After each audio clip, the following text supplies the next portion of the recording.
Nagbayanihan ang maraming mag-aaral at magulang sa pagsisimula ng Brigada Eskwela kahit maulan sa ilang lugar.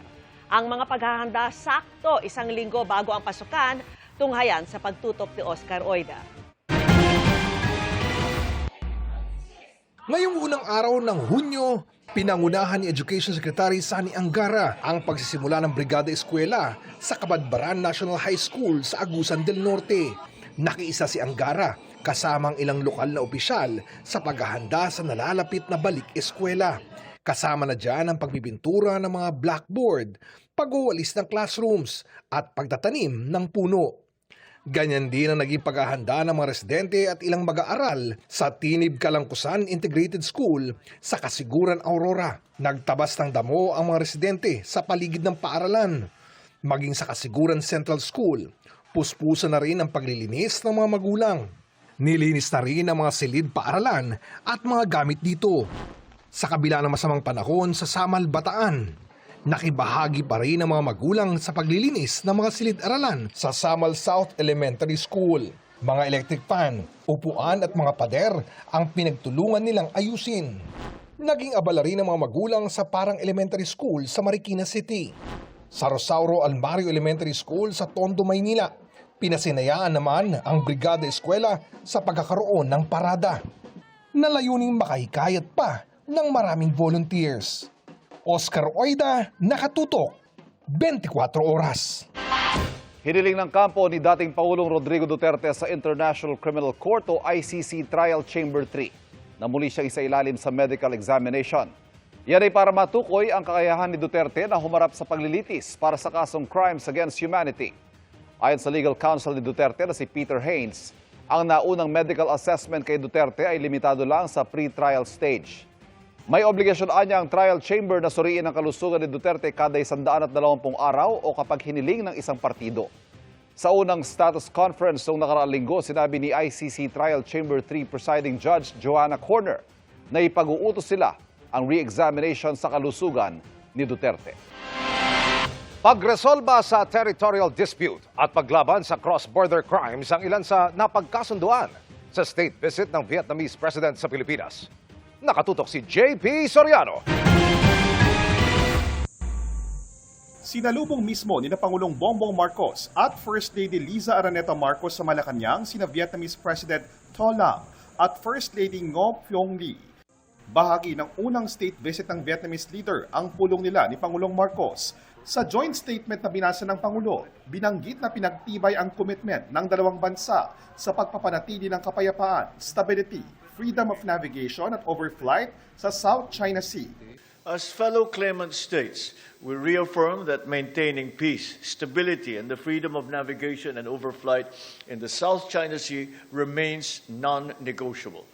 Napagkasunduan din ng Vietnam at Pilipinas na ipagpatuloy ang isang mapayapang pagresolba sa territorial dispute nang naaayon sa international law. Bagaman may overlapping claims o may mga bahagi ng South China Sea o ng West Philippine Sea na inaangkin ng Pilipinas at Vietnam, ayon kay Defense Secretary Gilbert Gibo Teodoro, mainam daw na palakasin pa ang bilateral relations ng Pilipinas at Vietnam. Hindi naman nag-aagawan na actively ng teritoryo. Maganda naman yung ating samahan. At saka ayaw naman nilang sabihin, China din naman ang pinangangambahan nila. At para bigyang diin pa ang pagpapalakas ng ugnayan ng dalawang bansa, nagkasundo ang Vietnam at Pilipinas na itaas pa ang antas ng kanilang ugnayan mula sa kasulukuyang strategic partnership patungo sa enhanced strategic partnership. Kabilang sa mahalagang napagkasunduan ng dalawang bansa ang renewal ng 2010 Philippines-Vietnam Memorandum of Agreement on Defense Cooperation. This strategically important framework will significantly bolster our joint capabilities in maritime security, military education, and disaster risk reduction and management. Napagkasunduan din ng dalawang panig na paigtingin ang intelligence sharing at coordinated law enforcement actions laban sa cross-border crimes gaya ng internet fraud, human trafficking, illegal gambling at people smuggling. Củng cố nền tảng chiến lược vững chắc cho quan hệ giữa hai nước. Maintaining delegation exchanges at all levels and at the high levels across all channels. Một tổ chức hoặc cá nhân nào lợi dụng lãnh thổ nước này có những hành vi hoạt động chống lại nước kia. Second, enhancing defense and security cooperation and cooperation at seas and islands. Nilagdaan din ng Vietnam at Pilipinas ang Memorandum of Understanding on Information Technology at Digital Transformation para sa mas malalim na kooperasyon sa digital inclusion, e-governance at emerging technologies. JP Soriano, Nakatutok, 24 Oras. Dumami ang mga Pilipinong sumusuporta sa pagsasagawa ng impeachment trial laban kay Vice President Sara Duterte batay sa isang survey ng Okta Research. Sa survey na ginawa noong Abril, lumabas na 74% o 7 sa bawat 10 Pilipino ang nagsabing dapat litisin ang bise sa impeachment court para masagot ang mga alegasyon laban sa kanya. Mas mataas po yan kumpara sa 69% noong Marso 2026. Pero paglilinaw ng Okta Research, ang sinukat ng survey ay ang suporta para sa isang Senate impeachment trial para matiyak na magkakaroon ng due process. Hindi raw ito paglalahad ng opinyon kung guilty si Duterte, kung ano ang tsansa ng conviction o kung dapat siyang maalis sa pwesto. Nahulog sa bangin ng isang climber sa Mount Apo mula sa taas na 30 metro. Sugatan ng 37 taong gulang na babae pero stable ang kanyang kondisyon at nagpapagaling na sa ospital. Ayon sa mga otoridad, nakatayo ang biktima sa taas ng isang malaking bato nang biglang humampas ang malakas na hangin. Dahil dyan nawala ng balanse ang biktima at nahulog sa may white sand area. Agad namang rumisponde ang mga otoridad. Samantala, pansamantala namang isinara ang mga trekking trail sa bundok simula ngayong araw hanggang Agosto. Ito'y bilang bahagi ng taunang rehabilitasyon at pangalaga sa Mount Apo. 2 pang bangkay ang nakuha ng mga rescuers sa gumuhong gusali sa Angeles City, Pampanga kanina. Ang mga ito ang ika-12 at ika-13 kumpirmadong nasawi sa pagguho.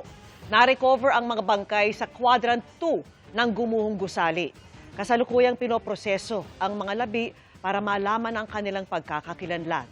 Kahit bumuhos ang ulan, ay tuloy-tuloy pa rin ang rescue, search at retrieval. 7 biktima pa ang patuloy na hinahanap.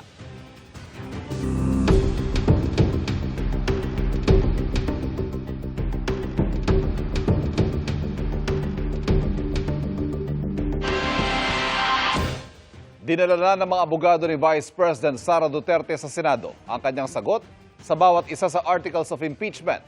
Nakapaloob din dyan ang pagkwestiyon ng bise sa prosesong ginawa ng House Justice Committee.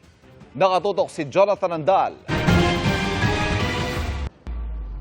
5 maleta ang dala sa Senado ng mga abogado ni Vice President Sara Duterte. Laman ang mga kopya ng kanyang sagot sa Articles of Impeachment. Hiling nila sa Senado ibasura ang impeachment complaint laban sa bise. Ang gusto natin ay sana ma-dismiss itong Articles of Impeachment. Our answers being filed without prejudice doon sa aming Supreme Court petition. Punto por punto sinagot ng bise ang mga aligasyon sa kanya at kinwestiyon ang proseso na ginawa ng Justice Committee. Nag-trial daw ang House Justice Committee kahit ang Senado lang dapat ang pwedeng gumawa nito. Predetermined o alam na raw agad ang resulta ng hearings ng Justice Committee noon dahil bago pa ito natapos, may mga miyembro raw itong nagsabi na agad na may sapat ng boto para ma-impeach ang bise. Labag din daw sa rules ng fair play ang pagpasok ng mga anilay bagong ebidensya sa hearing na wala naman sa original na impeachment complaint. Kinwestiyon din nila kung bakit sinasama sa impeachment complaint ang mga nagawa ni Duterte bago pa ito maging vice presidente. Sa issue naman ng confidential funds, gate ng depensa, wala raw patunay na hindi niya ito ginamit ng tama.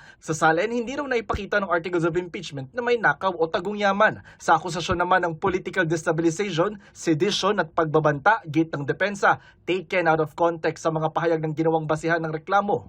Wala rin daw sa mga aligasyon ang makapagpapatunay na may ginawa ang bise na culpable violations of the Constitution, bribery, graft, and corruption, high crimes at betrayal of public trust. Sabi ng depensa, tinutukan mismo ni VP Sara ang sagot na ipinasa sa Senado. Kung ano man ang isusulat namin doon, dapat talaga ay nanggagaling sa Vice Presidente, lalong-lalo na, diba, na pinasa talaga niya yung aming answer At siya nagpapatunay na lahat ng nakasulat doon ay nakasaad ng mga depensa para sa kanya. Okay naman po siya, business as usual lang po parati ang ating Vice Presidente. Tuloy-tuloy lang po yung trabaho niya. Handa na rin daw ang bise sa paglilitis sa kanya. Kung kinakailangan daw, haharap ito sa korte. Parati sinasabi kailan haharap si VP, but I think we have to contextualize yung pagharap. The fact that we filed an answer now, kung inaharap na ni VP, no, itong mga paratang laban sa kanya. Pagkatapos nito, may 5 calendar days naman ang mga kongresista sa prosecution team kung gusto nilang sumagot sa mga inilatag ng depensa. At sa July 6, magsisimula na ang paglilitis kay Vice President Duterte. Jonathan Andal, Nakatutok, 24 Oras. Mga kapuso, ilang taon na umunong problema sa isang barangay sa Taguig ang mga iligal na koneksyon ng kuryente o yung pagja-jumper. Ikinababahala kasing maging mitsaya ng sunog. Ang video ng pagnanakaw, pinaaksyonan sa inyong Kapuso Action Man. Yung problema dito sa Barangay Napindan ay yung pong mga jumper. So meron tayo dito sa may proper na lagi namin naging problema na nalulocate naman dito sa B. Santos Street. Ang resibo ng aktong pagnanakaw ng kuryente, ipinadala mismo sa inyong Kapuso Action Man. Makikita sa video ang isang lalaking may hawak na kable na walang ano-anong ikakabit naman sa kawad ng Meralco. Ang talamak na pagnanakaw ng kuryente, ilang taon na umanong kalbaryo sa B. Santos Street sa Barangay Napindan, Taguig City. 24/7 po ito, ma'am. Every time na puputulin namin siya, i-operate namin, putol, maya-maya kakabit, putol kami, kakabit nila. So, anong reason, sir? Bakit sila nakiki-jumper? Ang sabi lang po nila, wala pa silang perang magagamit para sa pagpapakabit ng kuryente. Kaya lang, that is not the reliable reason para hindi sila makabitan. Ang iligal na koneksyong ito, ilang beses na umunong muntik maging mitsa ng sunog. Hanggang sa minsan ay lumiliyab, o hindi lang minsan, parati kapag lalo ngayon, panahon ng tag-init, napakadelikado. Kailangan na rin kaya lumapit kami sa ganitong mga segment kasi kailangan na rin namin ng tulong para makatok yung opisina ng Meralco to intensify itong campaign ni Barangay. Oh, sabi mo lang yan ko. Ilang beses na anyang nakiusap ang barangay sa lalaking huli sa aktong nagkakabit ng jumper. Sinabihan namin sila na if ever, pwede kayong mag-submitter pansamantala para hindi lang lalabas na naka-jumper. Limited yung power ng barangay para mapakulong kung sino yung mahuli namin. So, kasi barangay kami, more on ano lang tayo sa pakikipag-usap. Para personal na makita ang problema, sumama kami sa mga kinatawan ng barangay sa B. Santos Street. Pakay nilang putulin ng bolt cutter ang matitiyempuhang iligal na koneksyon. O, wala. Wala po.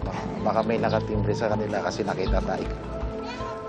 Mabibilis yung mga yan. Sabit lang po yan. Uugutin lang nila. Sinubukan naming kunin ang panig ng lalaking nakita sa video pero wala ito sa bahay. Aming idinulog sa Meralco ang problema. Paliwanag nila mula Abril, aktibo na silang nakikipagtulungan sa Barangay Napindan para tuluyang maresolba ang inireklamong illegal service connection o pagja-jumper sa lugar. Ito ay makaraang mapag-alaman na nagpapatuloy pa rin ng iligal na gawain sa kabila ng makailang ulit nilang pagtatanggal ng mga kabling ginamit sa iligal na koneksyon. Anila, para masolusyonan ang problema, pinoproseso na nila ang pag-convert sa mga metro sa lugar sa elevated metering center upang mapigilan ang pagja-jumper. Bukod dito, naghahanda na rin ang Meralco para sa legal na aksyong ihahain sa mga gumagawa ng iligal na gawain ito. Paalala ng Meralco sa publiko, labag sa batas ang pagnanakaw ng kuryente at ang sino mang gumagawa nito'y maaaring maparusahan ng pagkakakulong at multang hindi bababa sa 10,000 piso. Tututukan namin ang sumbong na ito. Para sa inyong mga sumbong, pwedeng mag-message sa Kapuso Action Man Facebook page o magtungo sa GMA Action Center sa GMA Network Drive, corner Samar Avenue, Diliman, Quezon City. Dahil sa anumang reklamo, pang-abuso o katiwalian, tiyak, may katapat na aksyon sa inyong Kapuso Action Man.